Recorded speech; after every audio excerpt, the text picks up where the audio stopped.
সুধাইছিলে যে তেওঁ ফাৰ্মখন বিক্ৰী কৰি দিয়ে নেকি সুধিবা, আমি 70 লাখ টকা দিম। মই বোলো 70 লাখ টকাটো মোৰ মেইন কথা নহয়। মোৰ চিন্তা চৰ্চাটো কেনেকে মই আৰু 10জন মোৰ নিচিনা কৃষক কৰিব পাৰোঁ, মই তাৰ চিন্তা চৰ্চা কৰি মই কামখিনি কৰি গৈছোঁ। গতিকে তেওঁ মানে মোক পুৰা মানসিক টৰ্চাৰ দিছে। কালি আৰক্ষী থানালৈ গ'লো, তেখেতসকলে এতিয়া মই একো খবৰ খাতি পোৱা নাই।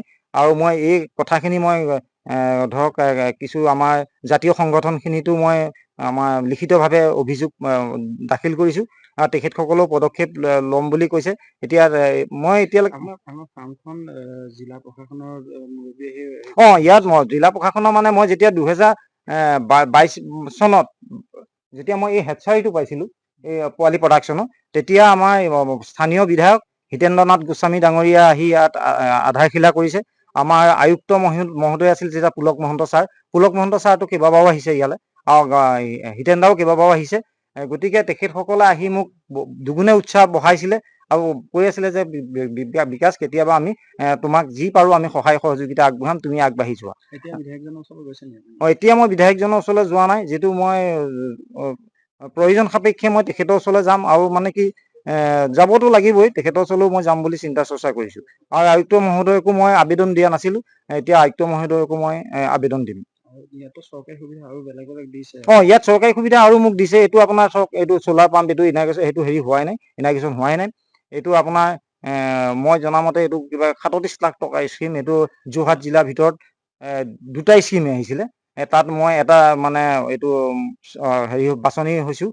যিটো মই ইমান ডাঙৰ এটা স্কিম বাছনি হ'বলৈ হ'লে তেওঁতো এজন প্ৰকৃত খেতিয়ক হ'ব লাগিব। এতিয়া চৰকাৰীভাৱে আপুনি এক প্ৰকাৰে ক'বলৈ গ'লে স্বীকৃতিপ্ৰাপ্ত হয়, চৰকাৰে ইয়াত অনুদানো দিছে মীন পালনৰ কাৰণে। হয়, আপোনাৰ এতিয়া বহিৰা অসমৰ বাহিৰৰ ব্যক্তিয়ে আহি পেলাই ইয়াত মাটি লোৱা হৈ গৈছে, আপুনি চৰকাৰলৈ কি অনুৰোধ জনাব?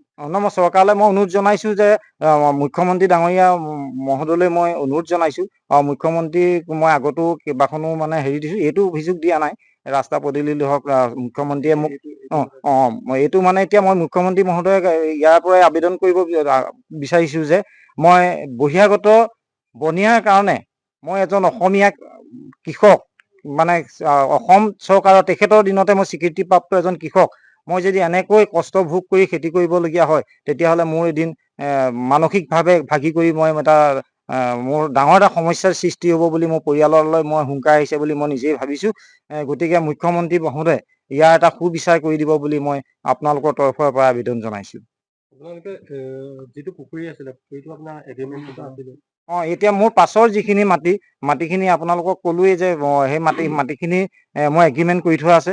আৰু তেতিয়া আমি যেতিয়া কৰিছিলোঁ, এতিয়া 2023 চনত 23-24 চনততো এই পাৰ্মিশ্যনবিলাক বন্ধই আছিলে। এতিয়াহে পাৰ্মিশ্যনবিলাক খোলা দিছে। খোলা দিয়াৰ লগে লগে মই 12 বিঘা মাটি অলৰেডি পাৰ্মিশ্যন মানে কৰিছোঁ। এই 6 বিঘাটো মোৰ ওলাই গ'ল। সেই 6 বিঘা মই এতিয়া এপ্লাই কৰিছোঁ। আৰু এতিয়া আপোনালোকে জানেই, মাটিটো বেছি মাটি আজিকালি একেলগে নিদিয়ে, 3 বিঘা দিয়ে। এজন ব্যক্তি 3 বিঘাৰ পাছত আকৌ 3 বিঘা কৰে। তেনেকে কৰি থাকলেও কিছু সময় লাগিব।